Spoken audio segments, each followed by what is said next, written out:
शिवडीचे काय प्रश्न आहेत? शिवडीचे रिडेव्हलपमेंटचा प्रश्न आहे. रिडेव्हलपमेंटचा काय प्रश्न? रिडेव्हलपमेंटचा आहे, पाण्याचा आहे, जुन्या बिल्डिंगी झाल्यात, जुन्या बिल्डिंग 100 वर्ष झाल्या, सगळ्या मोडकळीस आल्यात.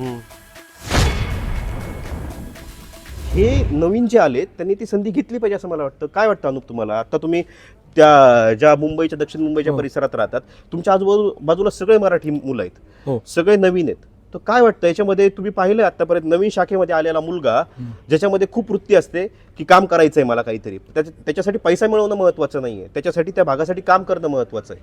तर काय अनुभव आहे तुमचे? नाही, संधी द्यायलाच पाहिजे, कारण ते लोक पण लहानपणापासूनच त्यांचं चालू असतं कार्यकर्त्यांबरोबर फिरणं वगैरे. म्हणजे मी तर शिवडीमध्ये राहतो वगैरे, सगळे शिवसेनेचंच आमचं आहे सगळं, त्यांना सवय आहे सगळी करायची वगैरे. शाखांचा अनुभव काय? म्हणजे मी आतापर्यंत पाहिलंय की शिवसेनेच्या शाखा म्हणजे हे तिथलं एक सरकारी कार्यालय होतं की उद्या ॲम्ब्युलन्स लागली तरी पण शिवसेनेची शाखेची ॲम्ब्युलन्स असायची. उद्या कुणी जास्त पैसे घेत असेल तरी ते शाखेचे लोक मागे उभे राहायचे. हॉस्पिटलमध्ये पैसे जास्त आकारले गेले तरी शाखेवाले यायचे. तर शाखेचं हे व्यवस्था कशी चालायची?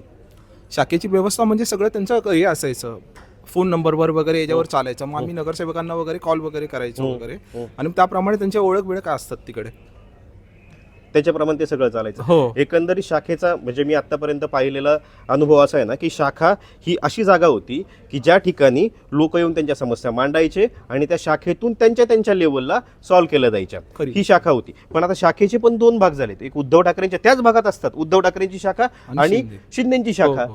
पण तिथं निष्ठावंत कुठे गेले? म्हणजे जे होते शिवसैनिक त्यांनी ते कसं दुसरीकडे गेलेत? काय आमच्या शिवडी विभागातले तर शिंदे आपल्या याच्याबरोबरच आहेत, उद्धव ठाकरेंबरोबर सोबतच आहेत. आणि काही काय ते म्हणजे बाहेरचे आणलेत, जे ज्यांना तिकीट दिले नाहीत वगैरे ते लोक. त्यांच्या पण शाखा आताच झाल्यात ओपन, असं काही नाही. पण प्रॉब्लेम आमच्या इथे सॉल्व्ह होतात युबीटीच्या इकडे, उद्धव ठाकरेंच्या हो प्रॉब्लेम सॉल्व्ह हो. पण आता ते श्रद्धा जाधवांचं जे प्रकरण आहे त्याचं काय? श्रद्धा जाधवचं ते नाराजीच होती ना त्यांच्याबद्दल.